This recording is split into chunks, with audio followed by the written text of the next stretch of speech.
You're listening to the Monday Night Community Show with Daniel on BRFM. This is the Daniel Monday Night Community Show on demand through YouTube. Thank you very much for choosing to listen to us through this method. If you'd like to keep up to date with when I add new interviews, then subscribe to this channel. So, firstly, thank you very much for joining us. If you could just introduce yourself to our listeners and tell them a little bit about yourself to start us off, that'd be really, really good. Well, hello, I'm Helen Bond, and I'm a state-registered dietitian now with over 20 years' experience in the field of food, nutrition and health. Now, as I understand, the NHS are banning sort of snacks and treats, unhealthy stuff, so I was hoping you can start by telling us a bit more about this move by the NHS. Absolutely. So at the end of last month, UK hospitals have been instructed not to stock confectionery with over 250 calories and to ban those kind of family-sized chocolate bars and grab bags of sweets that you find in their shops and canteens and also vending machines, many of which contain far more than the 250 calories and often are consumed in one sitting. This is, the NHS really stepping up to help combat that kind of supersized snacking culture that we have at the moment, which is causing, an epidemic of obesity and things like preventable diseases such as diabetes, tooth decay, heart disease, and also cancer as well. And I think it's really important. A statistic that really worried me that was 700,000 of the NHS's 1.3 million staff are overweight and obese. And as health professionals, we're supposed to lead by example. Hospitals have a really important role in helping to address obesity, not just treating those suffering the consequences, but also help them prevent it in the first place. So from my point of view, it's really great to see the NHS taking steps to help tackle this problem and help us make healthier snacking choices. So you're hoping this will benefit people's health, and I suppose, if there's healthier alternatives, they're more likely to get those.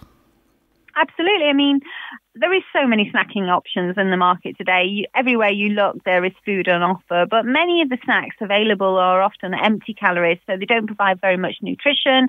They often can be quite high in saturated fat, which is not good news for our cholesterol levels and also our heart health.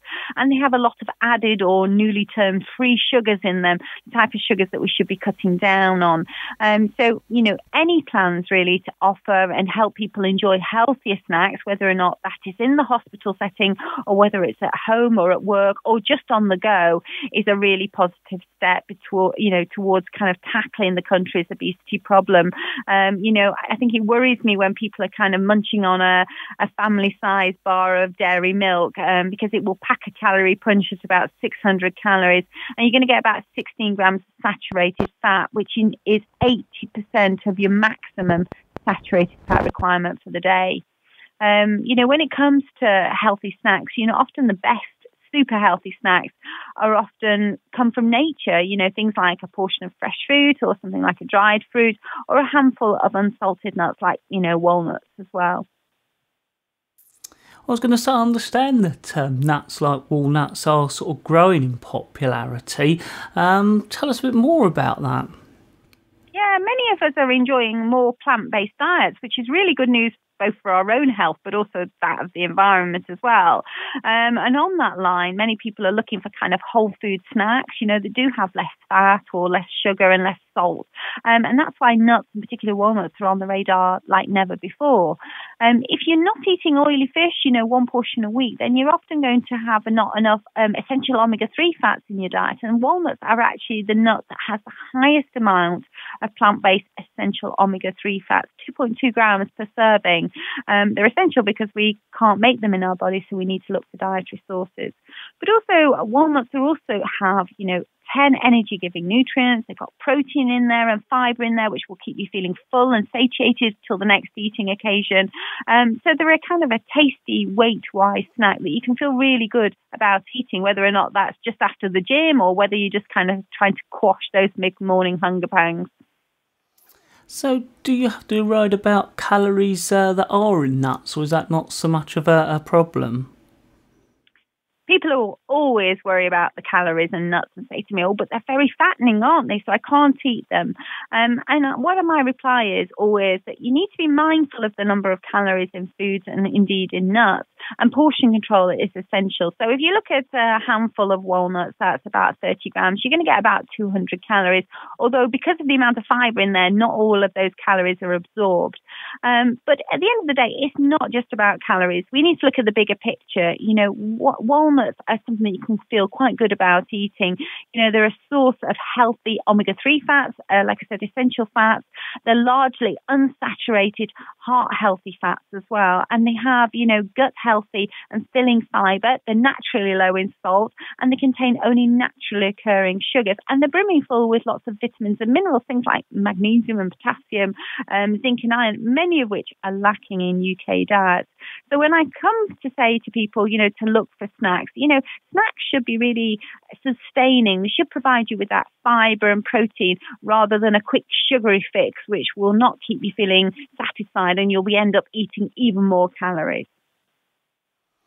So how can we include walnuts and nuts in our everyday diet? Because I suppose that's often the biggest problem if you go over to eating more of that sort of thing. Yeah, I mean, a 30-gram handful of nuts is a good portion control. And, you know, they are incredibly versatile. It's really easy to actually incorporate them into the daily diet. I mean, they are really delicious, whether or not you have them just on their own, or if you roast them, or even if you have them whole, or you can actually crush them up and sprinkle them over your morning porridge. Or you can actually make loads of different recipes with them, you know, make them quite sweet or savoury, depending on your taste palette.